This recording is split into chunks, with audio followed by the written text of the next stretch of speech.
parce que normalement, il les marquait à partir du bateau. Mais parfois, les requins ne s'approchent pas du bateau, alors on ne peut pas les marquer. Pour cette expédition, nos entrées et sorties de l'eau pour plonger avec les grands requins blancs s'effectuent à partir d'un bateau de pêche mexicain de type Panda. Dès que le Panda s'approche et coupe son moteur, immédiatement au moins un requin s'approchera.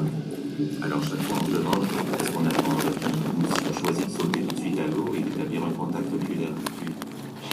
Alors c'était chaque fois un peu stressant ces entrées et ces sorties de l'eau. L'avantage de plonger en apnée, c'est qu'on peut choisir le requin. Il peut nous demander de marquer une grosse femelle, par exemple. On peut placer le transmetteur exactement où il le veut, et sur l'animal qu'il veut. Donc c'est un avantage d'avoir des plongeurs en apnée. Selon moi, la plongée en apnée est la meilleure façon d'explorer l'océan et le monde sous-marin. C'est la manière la plus naturelle d'aller sous l'eau. Les humains la pratiquent depuis 20 000 ans. En apnée, on doit se fier à ses sens. Alors, on jouit davantage des environs et des animaux.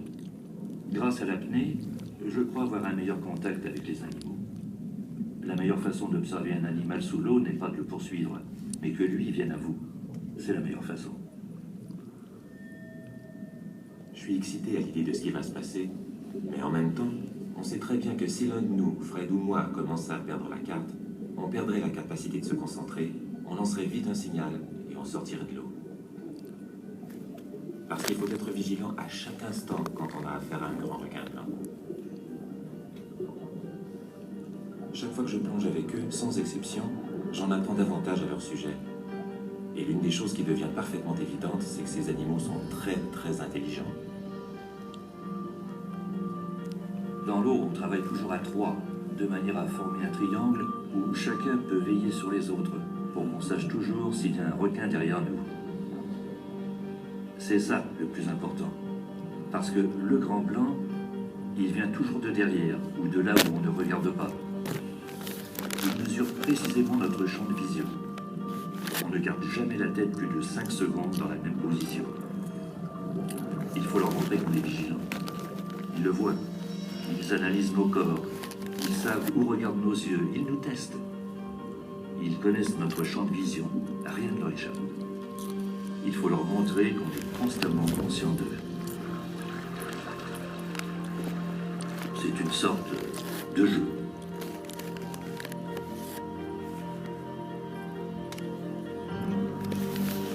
Quand on est dans l'eau avec les grands blancs, il faut garder le contact visuel. Quand on les regarde dans les yeux, on signale qu'on n'est pas une proie, qu'on n'agit pas comme une proie, on tient bon. C'est une manière de tenir les rênes, de les garder dans le doute quant à ce que nous sommes, de les empêcher de passer en mode instinctuel. Le plus important, c'est de garder son calme.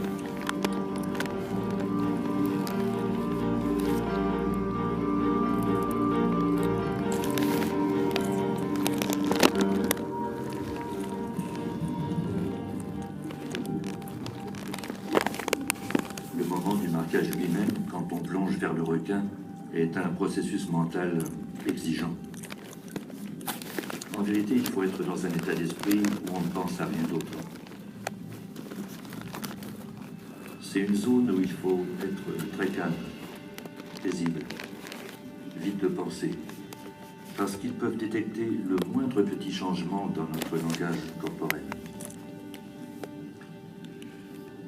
Je prends une dernière inspiration, et après, bien sûr, j'arrête de penser à ne pas respirer. Alors la plongée en apnée n'est plus qu'un outil. M'approcher aussi lentement que possible du requin, puis appuyer sur la gâchette et poser le transmetteur.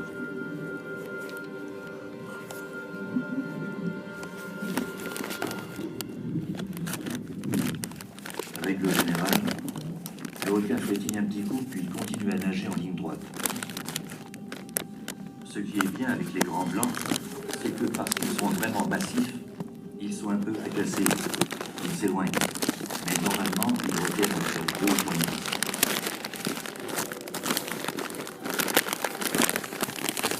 Quand on arrive au point où on peut nager avec le requin, on est à la même vitesse et dans un état d'esprit semblable. À ce moment-là,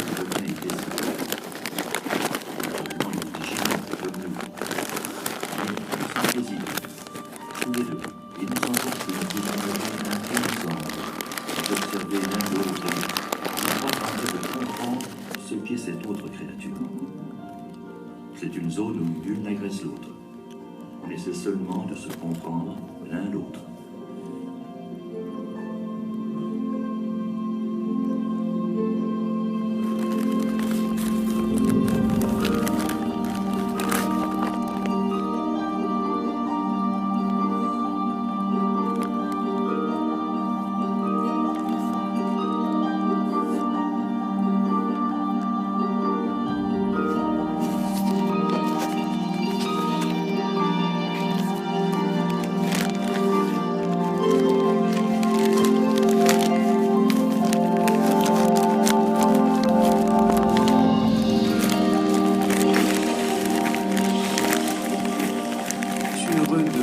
S'amuser parmi les animaux, surtout les enfants.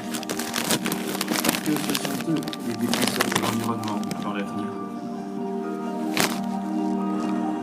J'ai discuté avec des collègues en Australie et en Afrique du Sud, et ils semblent noter quelques tendances semblables aux nôtres ici. Chez eux, les requins sont protégés depuis 15 ans. Et puisque le requin blanc prend 15 ans pour atteindre sa maturité sexuelle, il est raisonnable qu'on commence à voir s'accroître la population, si ces gestes de conservation des espèces ont vraiment un effet. Je m'inquiète de l'avenir du requin blanc. Au niveau international, ils sont protégés par quelques pays, et ce sont des grands migrateurs. Et bien sûr, ils ne respectent pas nos frontières. Je crois qu'il est encore temps d'éviter leur extinction. Mais il faut accumuler autant d'informations que possible pour donner au gouvernement les outils qui les protégeront. On sait peu de choses sur eux, parce qu'on les a observés surtout à partir de cages, en les abattant. C'est en plongeant en apnée avec eux qu'on observe leur comportement véritable. Si les grands blancs n'étaient que des machines à tuer, nous ne pourrions jamais faire ce que nous faisons avec eux dans l'eau. Malgré la protection dont ils jouissent depuis 15 ans dans quelques territoires clés, les grands requins blancs demeurent classés parmi les espèces en voie d'extinction. Ils grandissent lentement, leur maturité est tardive et ils produisent une progéniture peu nombreuse. Une des clés de leur survie est le changement de nos attitudes. Rien ne pourra changer notre crainte innée de ce roi de la mer. Mais peut-être pouvons-nous transformer cette crainte en respect. En aidant